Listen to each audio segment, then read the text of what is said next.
Welcome back to Blockhouse 1 Sculpture Build. Today I'm going to load this electric kiln or oven with Blockhouse 1 and other greenware. I'll be using some octagonal shelves which are designed and shaped to fit this kiln. Along with the shelves, we'll be using stilts or posts to hold up the shelves at different heights so that I can stack greenware to the best advantage. Now with the kiln open, you can see how large the interior is. I will begin by stacking up a layer of bowls and a shelf to get the correct height to then fit in the sculpture. Here are some of the greenware bowls I will be loading into the kiln. I will say that with a lot of effort and several attempts, I've gotten the sculpture loaded. And for me, loading green sculptures is a bit hard on the nerves, mainly because one simple bump of so fragile a ware can ruin everything. Okay, here we go. We've got Blockhouse 1 loaded in the electric kiln. We're going to be firing this to a bisque temperature in the next couple of days. We'll take it up real slow. But there it is in the kiln. Took a few tries to get it to the right place. And I didn't drop it getting in there, so I'm pretty excited about that. Okay, we got Blockhouse 1 installed into the bisque kiln, our scut kiln here. And you can see that I've stuffed a lot of bowls in here with it because a full kiln is a happy kiln. You can see the flue down in there with it. And we're ready to go. We're going to start ramping this up nice and slow. Take a day to heat it up. Actually let it dry out for a bit first, and then we'll do this probably tomorrow. And here are a couple of pictures of the sculpture just prior to being loaded into the kiln. Also, let's put our imagination to work, and we will visualize the kiln taking most of the day to slowly reach the temperature of 1800 degrees Fahrenheit. When it gets to that desired temperature, the kiln will shut off automatically sometime in the late evening, and it will then slowly cool down until I get back to the studio the next morning.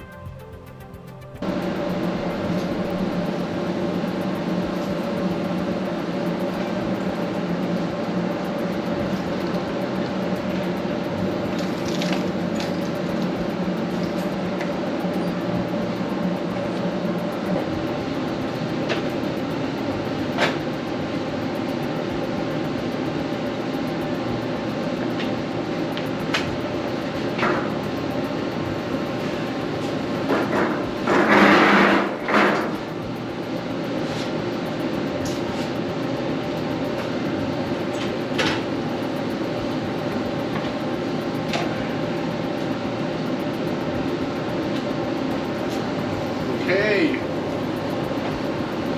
welcome back. We fired the kiln and we're just about to open it, the big reveal as it were. Now the kiln is really hot. If I look at the dial, it's about 300 degrees still. So we're not going to be able to grab the artwork just yet, so which is normal. We have to open the door, it has to lose more heat. But let's go ahead and open the door so I can start doing that final cool down. It's only 168 degrees. I should say, this is an electric kiln. It's a scut kiln. It's a pretty nice kiln. Automatic controller, so we set it up, push a button, walk away, it fires it, and this is just our bisque firing now. So it's just one of the first firings we're doing. Alright? Alright, fingers crossed.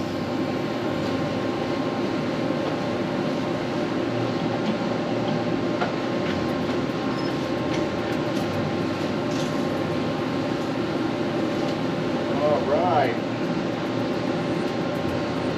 That looks really good.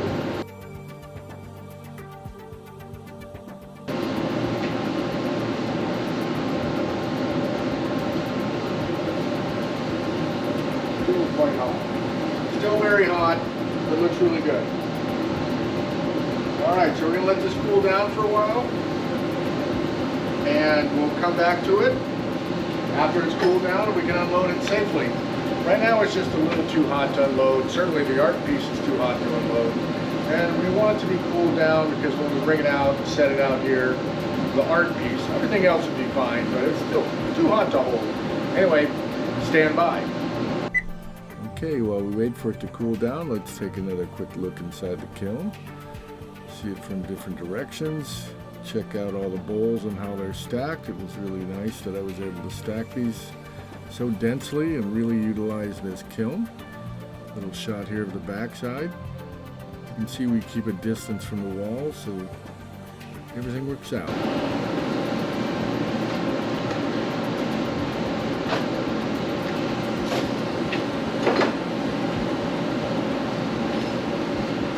Alright, so it's cooled down enough that we can reach in and grab probably about half of this stuff out at this point. Not sure how cooled down the stuff is down below. The stuff on top, look at that. Pretty easy to grab.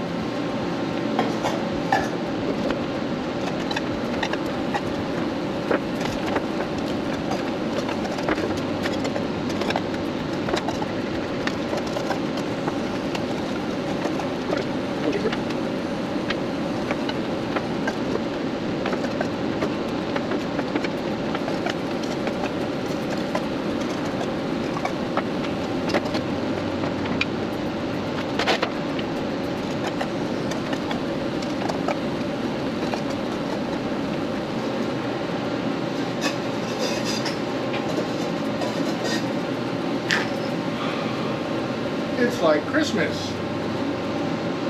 So you're probably wondering why do I make so much to put in one little kiln? Well, I'm kind of a cheapskate. I want to make sure that I get every bit of value out of a kiln fire that I can. So I made a bunch of bowls to be able to fill the rest of this kiln because I'm not a believer in wasting space in a kiln. Anyway, we're at that point now where we're going to take out blockhouse 1. And like I said, it looks really good. But it's always scary pulling things out. Set it right here. Here we go.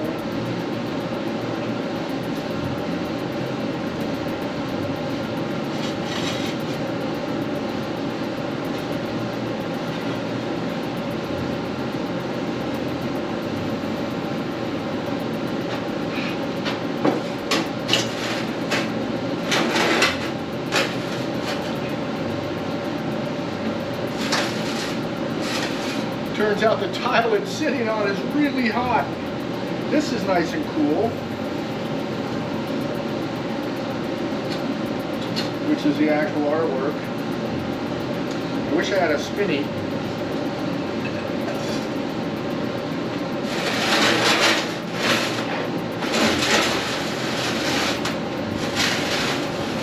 We're going to let this cool on its own since it's hot down there. But I'm really pleased by how all these colors have held their color.